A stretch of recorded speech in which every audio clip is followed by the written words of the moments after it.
Shalom, mulher de Deus, glória a Deus, estamos aqui no terreno de Moriá, a nossa casa onde muitas pessoas serão salvas para a honra e glória do Senhor. Estamos começando um novo livro, o livro de Ruth. Eu quero te convidar para essa série que eu vou estar gravando daqui mesmo, viu? Glória a Deus pela vida de Ruth. A gente terminou um livro agora, que foi de Juízes, que só Jesus na causa. Terminou o livro com uma triste notícia. Eles faziam o que queriam, o que dava na telha deles, e isso é muito triste. Que não seja assim comigo e com você, porque a gente não tem que fazer o que a gente quer, o que está na nossa telha, o que nos faz feliz, não. A gente tem que ouvir e obedecer ao Senhor. E Ruth é um sinal de obediência, uma mulher obediente a Deus, que teve muitas recompensas por isso, porque a obediência atrai a bênção. Então a gente vai já começar esse livro que é incrível. Muito feliz com tudo isso, mas antes de a gente começar a leitura da Bíblia, a gente precisa orar. E eu quero te convidar para a gente convidar o Espírito Santo, que é a pessoa mais importante para a gente ter entendimento da palavra. Então feche seus olhos, eu te convido, ore comigo.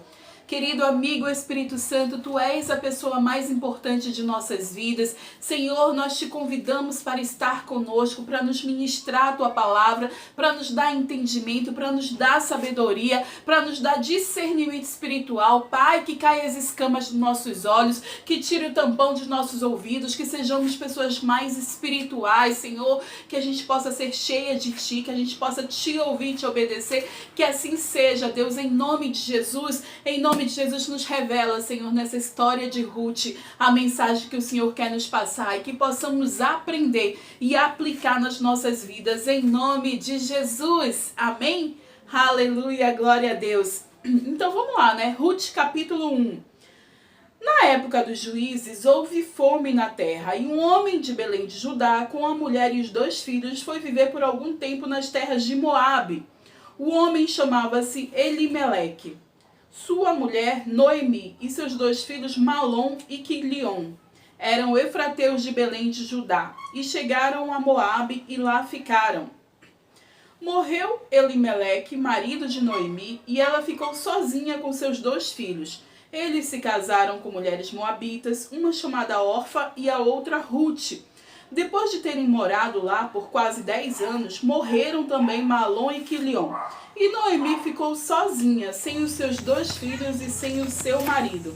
Bom, essa história, né, começa, a gente vê em Ruth capítulo 1, que já começa assim, meu Deus, que história, né? Lá em Belém de Judá, tava tendo fome, não tava legal. E daí Elimeleque pegou a família dele, que era sua esposa e seus 2 filhos, e foram para uma outra terra. E aqui ele descreve, né, que foi Moabe. E ali, quando ele chegou, Elimeleque morreu. E Ruth ficou viúva, mas ficou com os 2 filhos. Passaram-se 10 anos, os filhos se casaram com mulheres moabitas. Lembrando que as leis que o Senhor deu através de Moisés, que Josué também falou, que não era para se casar com mulheres moabitas, né? Então a gente já começa vendo a graça do Senhor sobre a vida de Ruth, porque ela era estrangeira, ela era moabita, e ela entrou na linhagem de Jesus. Porque ela se casou, a gente vai ver lá na frente, com um homem chamado Boaz. E depois de ter casado aqui com Malom e Quilion, tal, com os filhos de Noemi. E ela casou com Boaz e teve um filho chamado Obed. Obed foi o pai de Jessé. Jessé, o pai de Davi, Davizinho, que lutou contra o Golias, o rei Davi. E Jesus é da linhagem de Davi, do leão da tribo de Judá, é da tribo de Judá. E olha aqui quem era da tribo de Judá: Elimeleque, que levou a esposa e seus filhos para Moabe, e lá teve toda a história que começou aqui, Ruth, né? Noemi teve a infelicidade de perder o marido, eu não sei se a gente já leu aqui, né? Ela ficou sozinha com seus 2 filhos, sem o seu marido. Vamos continuar aqui que a gente vai ver mais tragédias acontecendo. Misericórdia, eu quero já dizer que tem males que vêm para o bem. Sabe onde a Bíblia diz isso? Que tudo coopera para o bem daqueles que amam a Cristo. Quando a gente ouve no mundo, né, tantos dizeres populares, tantas coisas assim que falam pra gente, procura porque tem fundamento bíblico. Muitas coisas têm fundamento bíblico que sim, é verdade, é real, e eu tô dizendo isso nunca existiu. Mas o que males que vêm para o bem é sim, porque tudo coopera para o bem daqueles que amam a Jesus, que amam o Senhor, que amam o Deus Todo-Poderoso. Então assim, foram para Moabe, perdeu o marido, a gente vai ver mais tragédias acontecendo, mas tem algo sendo escrito aqui, né? Na vida de Noemi, na vida de Ruth. Versículo 6. Quando Noemi soube em Moabe que o Senhor viera em auxílio do seu povo, dando-lhe alimento, ela decidiu voltar com suas 2 noras. E a gente viu aqui, né, que morreu, pronto, a gente já tinha visto no versículo anterior, que morreu Malom e Quilion, né, que era o marido de Ruth e de Orfa. Noemi estava viúva, as 2 noras dela estavam viúvas, e que tragédia, perdeu o primeiro marido, depois perdeu um filho, depois perdeu outro filho, terror isso. Noemi ali estava com o coração extremamente angustiado, chateado, mas tem algo para ser feito. E ela viu ali que Judá, da onde ela veio, né, voltou a prosperar. De repente voltou ali a ter alimentos. Então ela soube disso. E aí ela lança uma estratégia. Ela viu que Deus viera em auxílio do seu povo, dando-lhe alimento, e decidiu voltar para casa com suas 2 noras para a sua terra. E assim ela com as 2 noras partiu do lugar onde tinha morado. Enquanto voltavam para a terra de Judá, disse-lhes Noemi: vão, retornem para a casa de suas mães, que o Senhor seja leal com vocês, como vocês foram leais com os falecidos, e como vocês foram leais com os falecidos e comigo. E o Senhor conceda que cada uma de vocês encontre segurança no lar de outro marido. Bom, a gente está vendo aqui, né, que Noemi ela decidiu voltar para Judá, ir para Belém de Judá, né? E daí ela levou as noras. E no meio do caminho ela disse: espera aí, eu tenho que dar um livre-arbítrio para essas meninas, eu não tenho condições de fazer nada por elas, então deixa eu falar com elas aqui. Ruth, Orfa, minhas noras queridas, vocês foram muito leais com o marido de vocês, meus filhos. Vocês foram muito leais comigo, que o Senhor conceda graça para vocês. Voltem para casa dos pais de vocês, porque eu não tenho mais condições de cuidar de vocês, então voltem para casa. Então vamos seguir aqui. Então deu-lhes beijos de despedida, mas elas começaram a chorar alto e lhe disseram: não, voltaremos com você para junto de seu povo. Disse, porém, Noemi: voltem, minhas filhas, por que viriam comigo? Poderia eu ainda ter filhos que viessem a ser seus maridos? Voltem, minhas filhas, vão. Eu estou velha demais para ter outro marido. E mesmo que eu pensasse que ainda há esperança para mim, ainda que eu me casasse esta noite e depois desse à luz a filhos, iria vocês esperar até que eles crescessem? Ficaria sem se casar à espera deles? De jeito nenhum, minhas filhas. Para mim é mais amargo do que para vocês, pois a mão do Senhor voltou-se contra mim. E elas então começaram a chorar alto de novo. Depois Orfa deu um beijo de despedida em sua sogra, mas Ruth ficou com ela. Então Noemi aconselhou: veja, sua concunhada está voltando para o seu povo, para o seu Deus, volte com ela. Bom, a gente viu aqui Noemi tentando convencer as 2 noras, ela não tinha condição de cuidar nem da vida dela, imagine das 2 noras, né? Ela estava dizendo: olha, volte para a casa de vocês, volte para a casa da mãe, do pai, e casem de novo e sejam felizes, né? Que eu estou voltando para minha terra, para o meu povo, e Deus se voltou contra mim. Noemi aqui estava amargurada, né? Perdeu o marido, perdeu os 2 filhos, ela estava com o coração ali fechado, entristecido. E a gente entende, né? Esse coração aqui de mãe, de esposa.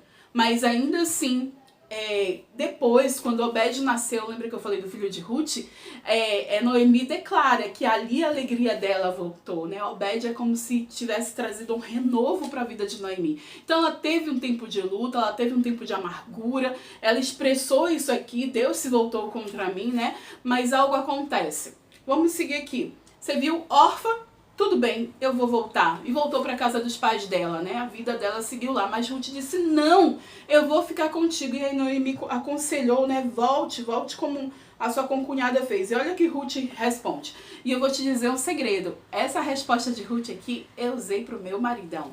A primeira vez que eu ouvi falar disso, eu estava na igreja e a minha Bíblia era bem velhinha. E quando eu vi essa declaração, eu falei: gente, essa é a declaração que eu quero fazer pro meu marido. E era 2005. Aí eu peguei a capa, aqui a contracapa da minha Bíblia, e escrevi a declaração: Ruth 1, capítulo 1, versículo 16, essa é para o meu maridão. E está escrito na minha antiga Bíblia, a primeira Bíblia que eu tive em 2005. E aqui essa declaração, declare aí para quem você ama, para quem você quer estar perto e quem está junto para o resto da vida. Porque olha o que Ruth fala, olha que sinceridade, olha que lealdade, olha que fidelidade que ela está falando aqui.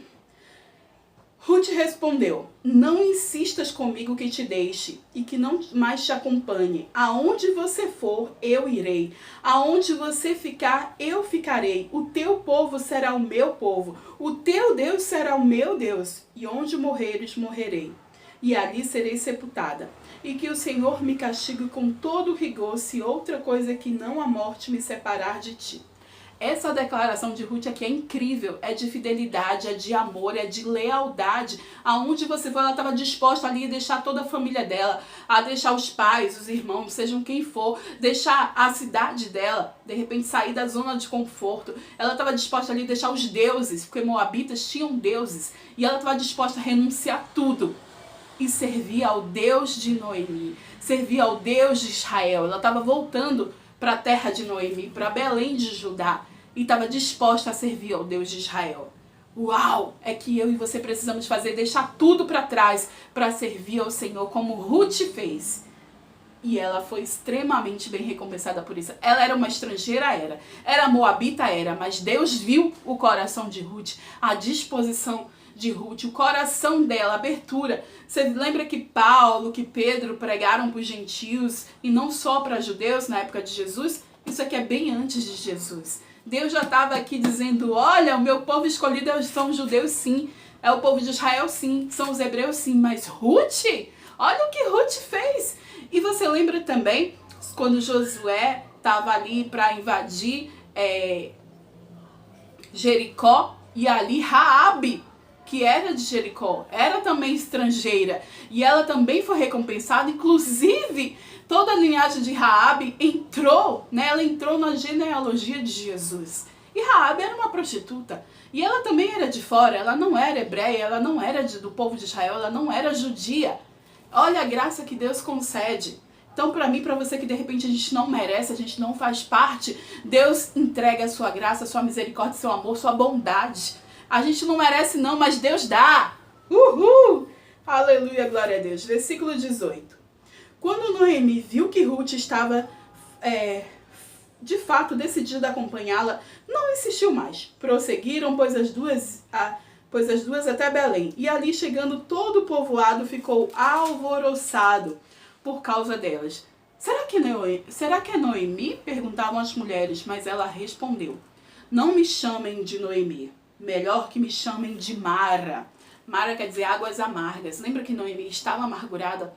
Ela estava voltando para a terra dela meio que fracassada, né? Ela perdeu o marido, perdeu os filhos e estava com alguém a tiracolo ali. Ela era uma viúva, e viúvas e órfãos, lembra nas leis de Moisés que Deus deu? Elas precisavam da ajuda do povo, elas precisavam da benevolência do povo, elas precisavam para sobreviver. Então assim, Noemi estava extremamente amargurada, com o coração muito contrito. E foi isso que ela disse: não me chamem mais de Noemi, me chamem de Mara. Cadê? Pois o Todo-Poderoso tornou minha vida muito amarga. E muita gente coloca a culpa em Deus, né? Muitas vezes existem coisas que cooperam para o bem daqueles que amam a Cristo. E isso estava cooperando para a vida de Noemi. Mas ela não conseguia ver o futuro, ela não conseguia ver como Deus vê. Como eu e você, a gente não consegue ver o que Deus planejou para as nossas vidas. Mas Deus tem algo incrível. Então, se tem algo ruim acontecendo, dê glória a Deus. Senhor, eu não sei porque isso está acontecendo, eu não sei aonde isso vai dar, mas obrigada, Senhor, por passar contigo nessa. Por estar nessa adversidade, mas eu estou de mãos dadas com o Senhor e eu sei que isso vai passar. E eu sei que eu sou mais que vitoriosa em Cristo Jesus. Então, assim, Noemi estava, sabe, colocando para fora tudo aquilo que ela estava se sentindo chateada. Ela disse: não me chame mais de Noemi, me chame de Mara, porque o Deus Todo-Poderoso me tornou minha vida muito amarga. De mãos cheias eu parti, mas de mãos vazias o Senhor me trouxe de volta. Por que me chamo Noemi? O Senhor colocou-se contra mim. O Todo-Poderoso me trouxe desgraça. Então Noemi aqui vomita tudo, né? A chateação, a tristeza dela, sabe? Ela tá se sentindo injustiçada, ela saiu de um jeito e tá voltando de mãos vazias, pobre, dependente dos outros e se sentindo fracassada mesmo. Tá acabando esse capítulo? E foi assim que Noemi voltou das terras de Moabe com sua nora Ruth, a Moabita. Elas chegaram a Belém no início da colheita da cevada. E essa informação é importante para a gente ver o próximo capítulo do livro de Ruth. Aleluia, glória a Deus!